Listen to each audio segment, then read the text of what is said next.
దేవుని నామమునకు మహిమ కలుగును గాక. ఇంతవరకు మనందరం మొదటి ప్రార్థన పాటల ద్వారా దేవుని నామాన్ని మహిమపరుస్తూ ముందుకు వచ్చాం. ఇప్పుడు ఈ మొదటి భాగంగా కీర్తనల గ్రంథము 1వ అధ్యాయం కొన్ని మాటలను మనము ధ్యానం చేద్దాం. 1, 2, 3 వచనాలు చదవండి. ఒకరు చదవగా అందరూ పలుకుతారు. గట్టిగా చదవండి.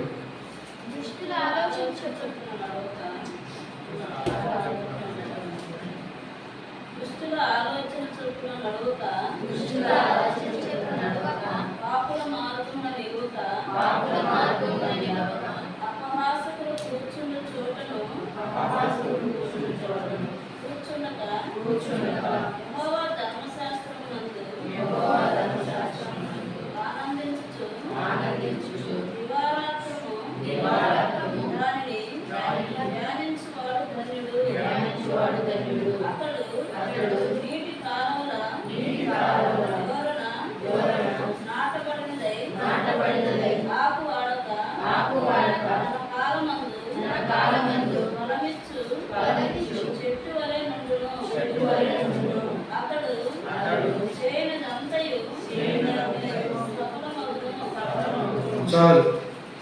ప్రార్థన.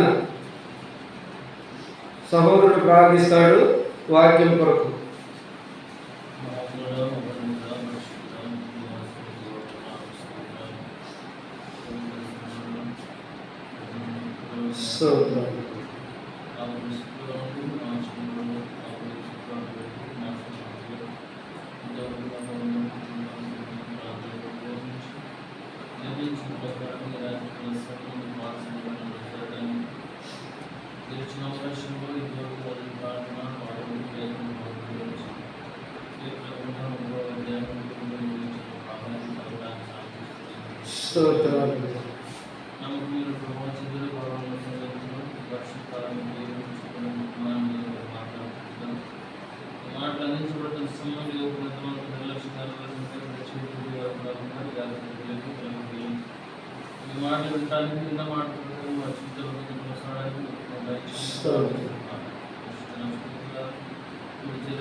ఆమేన్.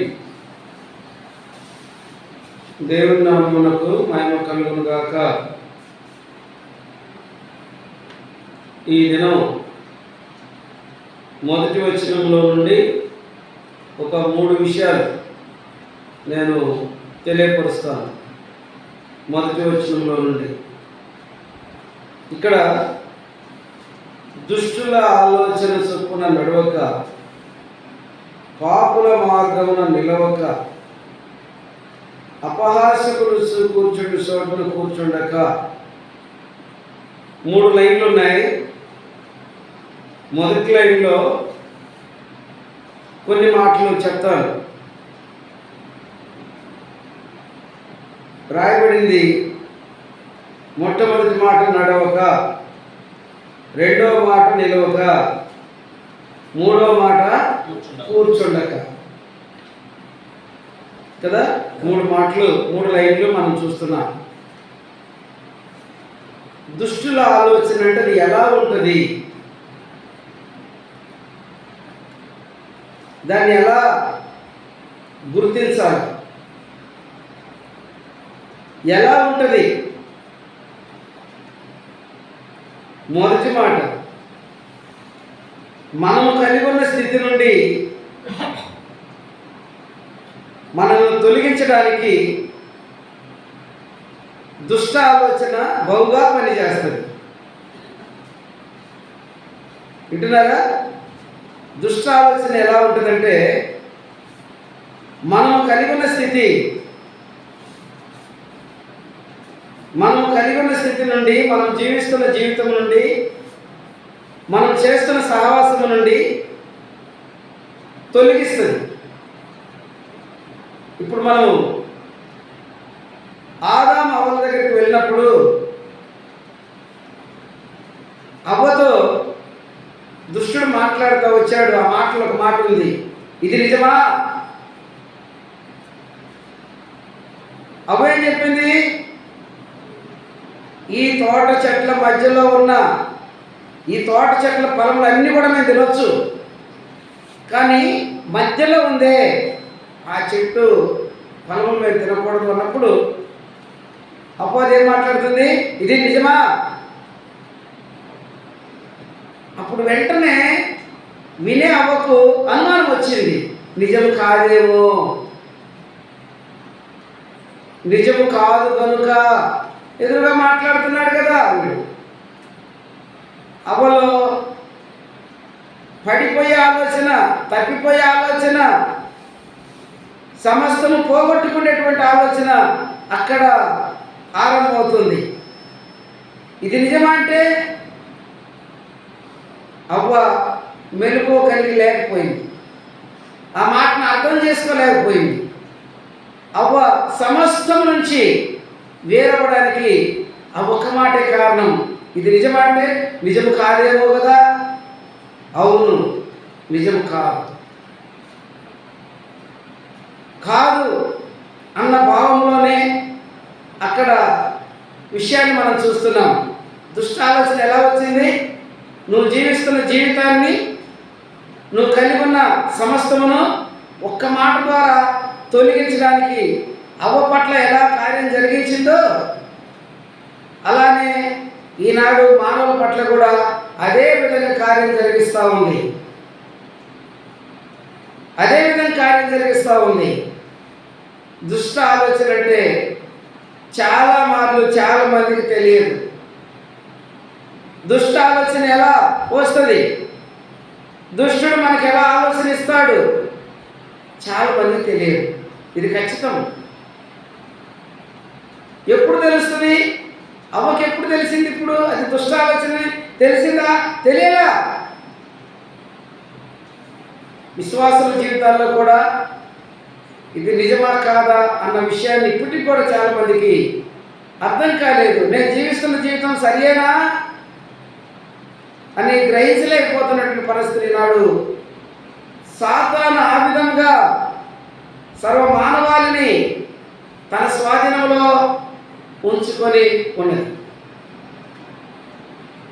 మత్తయి సువార్త 4లో ప్రభువు యేసుక్రీస్తు వారితో ఆ కొండ మీద చెప్తుంది, ఈ లోక అధికారములన్నీ నా వశములో ఉన్నవి. ఈ లోక అధికారములు అంటే ఈ లోకంలో ఉన్న మనుషులందరూ ఎవరు అధికారంలో ఉన్నారు?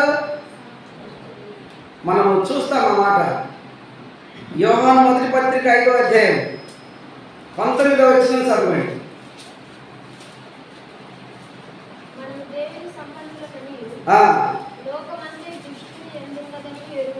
విన్నారా? ఈనాడు నేను కలిగి ఉన్నటువంటి ఏ ఆలోచన మనల్ని నడిపిస్తుందో ఒకసారి ఆలోచన చేయండి. ఏ ఆలోచన కలిగి ఉన్నాం?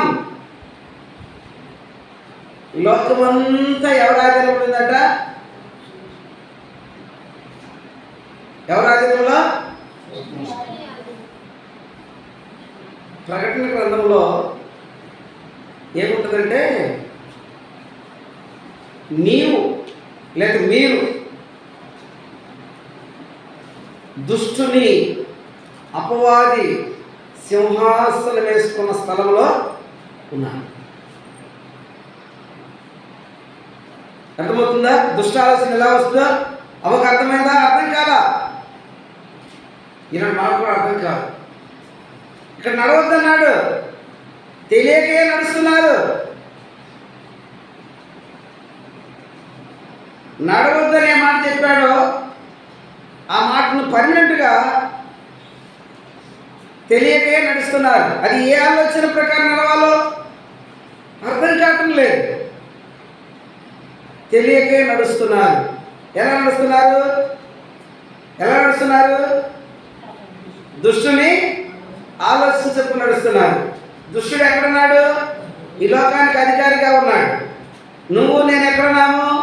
దుష్టుని ఆధీనంలో ఉన్నాము. మనకు తెలియదు ఈ ఆలోచన. ఈ మాసంలో